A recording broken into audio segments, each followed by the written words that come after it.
Chapulín Colorado? ¡Ah! Defendiendo tu economía, los mejores tips y asesorías.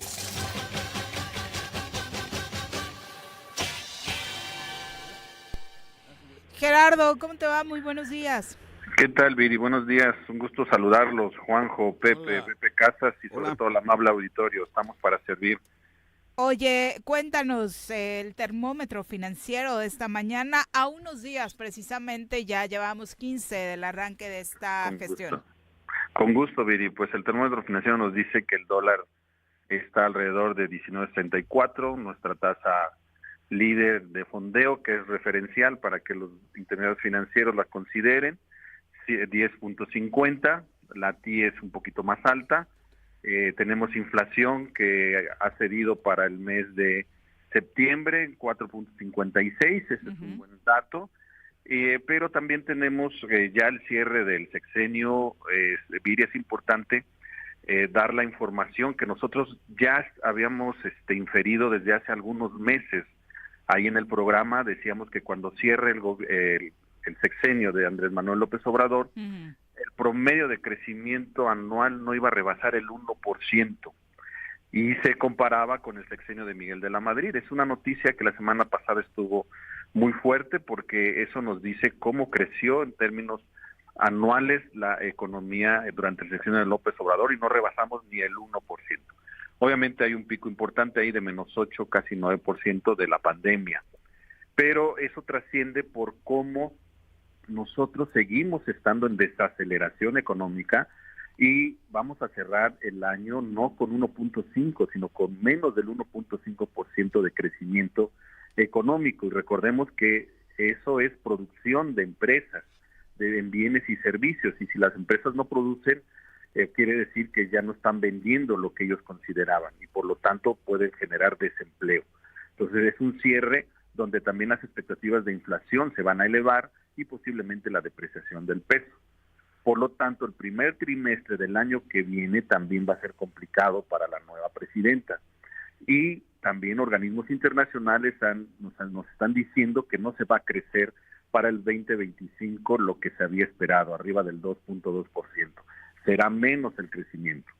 Entonces, seguimos en esta fase donde podemos entrar en crisis al cierre de este año, primer trimestre del siguiente, y eso sin duda no es nada alentador ni para las familias, ni las empresas, ni el propio gobierno. Y también tenemos datos del estado de Morelos, cómo cierra el sexenio. Durante 3 sexenios no hemos crecido más del 1.8%, el último sexenio no rebasa el 1.7%, entonces también la economía morelense está en terapia y en posible recesión, por lo tanto hay retos importantes y tenemos que fijarnos en las decisiones que se toman para la política económica a través del paquete económico que se va a entregar el próximo, a más tardar el 15 de noviembre.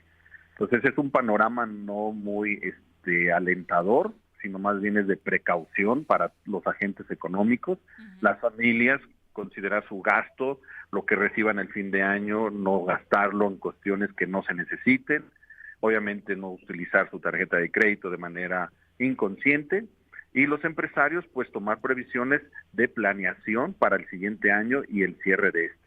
Y sobre todo el gobierno es el que debe de actuar, el gobierno debe de actuar fomentando la inversión productiva, ayudando a los pequeños y medianos empresarios y sobre todo a los trabajadores que son los que más lo necesitan hoy día. Oye, ¿cuáles son los pasos que tendría que dar Claudia Sheinbaum a nivel nacional y Margarita González Arabia a nivel local para contrarrestar esta tendencia? Lo primero, y se está viendo con la reunión que se va a tener con empresarios mexicanos y norteamericanos entre hoy y mañana, sí, es dar confianza. Eso es muy importante, dar confianza, asegurar que el paquete económico para el siguiente año va a estar enfocado en conservar finanzas públicas sanas, en controlar la inflación y fomentar la inversión productiva. En ese sentido, los empresarios van a tener la confianza de poder venir a invertir, los que son de afuera y los que están acá adentro, pues sin duda con alianza con el gobierno poder tener acceso al financiamiento, que es lo que más les pesa y es lo más costoso. Pero el eje central es generar confianza. Si no se genera confianza, difícilmente las inversiones van a llegar a este país, que es a lo que le está apostando el gobierno actual. Y obviamente a seguir invirtiendo el gasto público en construcciones y sobre todo en lo que es la parte del gasto de capital. A nivel federal es generar confianza. A nivel estatal es tener certidumbre de qué cosa vamos a hacer, porque como nos dejaron la estructura económica despedazada, hay mucho por hacer, pero tenemos que ver un plan que esté muy centrado en ir corrigiendo los problemas estructurales de la economía morelense. Y uno de ellos es el campo. O sea, si no se reconoce que la vocación productiva del Estado de Morelos es agrícola y se debe de atender, difícilmente vamos a lograr que el sector 2, que es la manufactura, y el sector 3 se puedan relacionar y generar empresas integradoras, pero sobre todo ayudando al campo. Viri, de la población ocupada que tiene Morelos es alrededor de 800 a 900 mil personas. Más de 350,000 están en el campo. Estás hablando más de un tercio que están ocupadas en el campo. Y de esas 350,000, 260,000 son jornaleros, de acuerdo al último censo de INEGI. Y esos jornaleros no son contratados de manera permanente, mucho menos bien remunerados.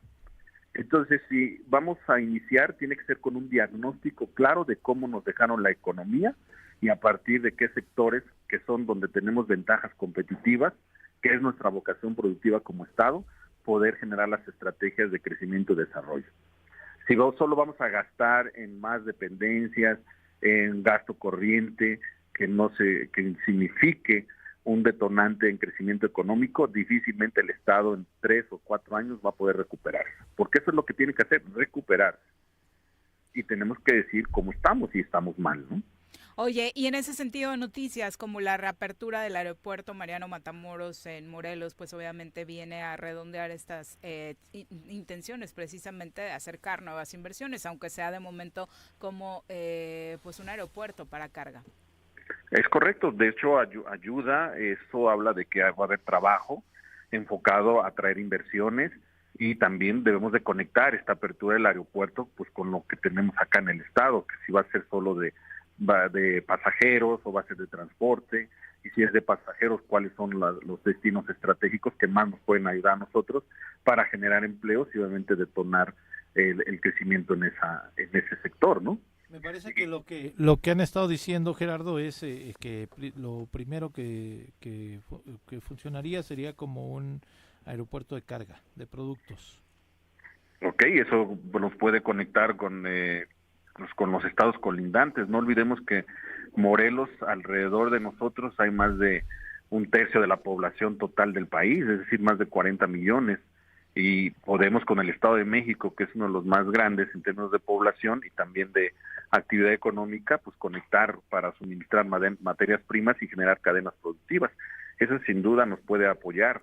Pero yo insisto, lo más importante es al interior del Estado de Morelos, qué es lo que nos hace falta atender de manera inmediata, y ese es el campo. Si no atiendes el campo, difícilmente vamos a tener las materias primas para abastecer la industria. Y tiene que venir inversión, pero para detonar el crecimiento del campo morelense, ¿no? Que estaba abandonado. Si la industria está abandonada y los servicios, como nos lo dejaron en el sexenio anterior, imagínense ustedes cómo estará el campo, ¿no? Pues Tahuado no aparece, ¿no? Hoy es su último día, por cierto. Cuenta regresiva para que explique el tema de los fertilizantes, que era precisamente para apoyar a los productores del campo. Gerardo, muchas gracias por este panorama económico. Estamos para servir a la orden y muchas gracias a ustedes por la oportunidad. Muchas gracias.